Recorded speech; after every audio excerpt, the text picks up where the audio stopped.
बिस्मिल्लाहिर्रहमानिर्रहीम। अस्सलाम वालेकुम स्टूडेंट्स, कैसे हैं आप सब। उम्मीद करती हूँ आप सब बच्चे बिल्कुल ठीक होंगे।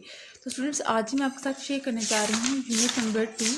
यूनिट नंबर 2 है हमारे पास वाटर सोर्सेज एंड मैनेजमेंट। इसका मैंने आपके साथ लेक्चर नंबर 1 शेयर कर दिया था। आज मैं आपके साथ करने जा रही हूँ लेक्चर नंबर 2 शेयर, और ये हमारे पास है पेज नंबर 18 पर। पेज नंबर आप सब बच्चे अपना पेज नंबर 18 ओपन कर लीजिए। पेज नंबर 18 के ऊपर आ जाइए। तो हम लोग बेसिकली लास्ट टाइम हम लोगों ने डिस्कस किया था, थोड़ा सा मैं आप लोगों को बता दूं। लास्ट टाइम हमने ओशन डिस्कस किया था, लेक्स डिस्कस किया था, रिवर्स और एक्विफायर्स डिस्कस किया था। आज ही मैं आपके साथ शेयर करने जा रही हूँ नेक्स्ट अगले सोर्स ऑफ वाटर के अंदर ग्लेशियर एंड आइस कैप। तो सबसे पहले जो टॉपिक है हमारे पास वो है glacier and ice caps. Glacier and ice caps are fresh water sources in frozen form.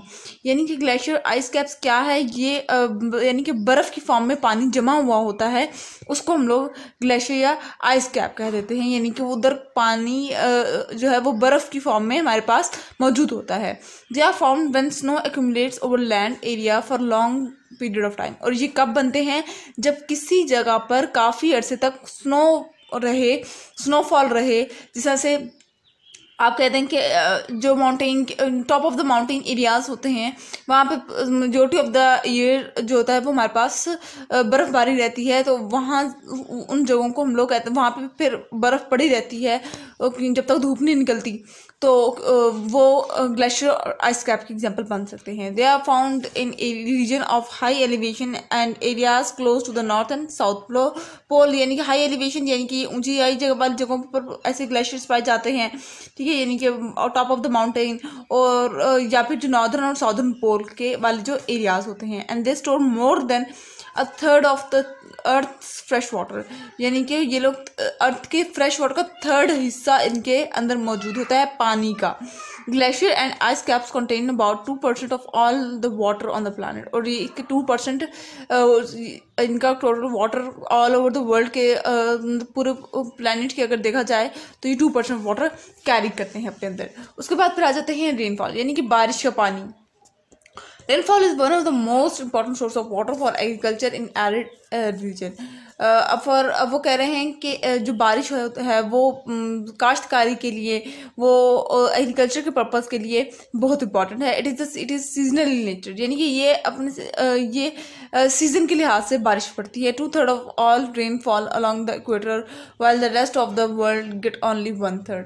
यानी कि 2/3 जो है रेनफॉल वो एक इक्वेटर के एक साइड पे है, बल्कि बाकी सारी जो बारिश है वो 1/3 पोर्शन कवर करती है, ठीक है जी। उसके बाद फिर आ जाते हैं नेक्स्ट पेज पर। नेक्स्ट पेज है जी पेज नंबर 19। पेज नंबर 19 के ऊपर आ जाइए। तो ये है जी हमारे पास स्प्रिंग्स, ठीक है। स्प्रिंग्स अब देखते हैं।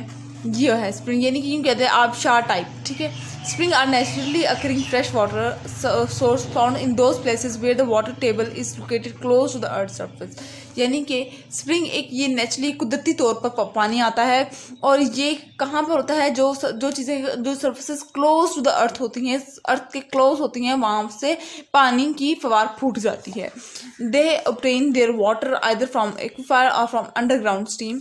अब इस फवार से के अंदर, इस आबशार से के अंदर से पानी कहाँ से आया, नेचुरली तो है लेकिन कहीं से तो आ रहा है ना, वो कहाँ से आ रहा है, एक्विफाइड से आता है, या फिर ज़मीन के अंदर ही ऑलरेडी पानी वो मौजूद होता है। Spring locate in region of volcano have hot water. यानी कि जो आबशार अगर कहीं आसपास इसके वॉल्केनो होगा तो ये जो पानी जो निकल रहा होगा ये इसकी गर्म पानी होता है। While spring found in area where no volcanic activity take place produce cold water. जबकि कोई ऐसा एरिया जहाँ पे आज तक कभी वॉल्केनो फटा ही ना हो, यानी वॉल्केनो का कोई नाम निशान ही ना हो, इस तरह का कोई सीन हो, तो वहाँ पर क्या होगा, ये पानी ठंडा होता है।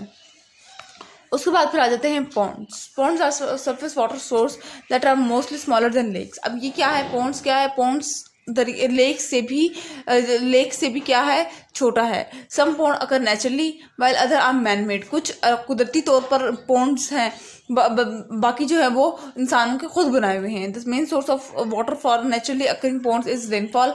और जो नेचुरली अकरिंग पॉन्ड है उनका जो मेन सोर्स है पानी का, यानी कि उन पॉन्ड्स के अंदर पानी कहाँ से आ रहा है, बारिश का पानी उधर जाके खड़ा हो जाता है, उधर चले जाता है। Ponds water is often use for irrigation, fishing and landscaping, ठीक है जी। तो ये 3 मेजर यूजेस हैं किसके, पॉन्ड्स के, ठीक है। तो यहाँ तक पेज नंबर 18 और पेज नंबर 19 आप लोगों को आई होप सो क्लियर हो गया होगा। तो ये था आज का लेक्चर। आई होप सो आपको आज का लेक्चर समझ आ गया होगा। अगर आज का लेक्चर आप सबको समझ आ गया है तो मेरे चैनल को सब्सक्राइब कर दीजिएगा, वीडियोस को लाइक कर दीजिएगा और साथ ही साथ बेल आइकन को प्रेस करना मत भूलिएगा। इससे मेरी आने वाली हर लेटेस्ट अपडेट सबसे पहले आप तक पहुंचेगी। मिलती हूँ किसी और वीडियो में। दुआ में याद रखिएगा, अपना ख्याल रखिएगा। अल्लाह हाफिज।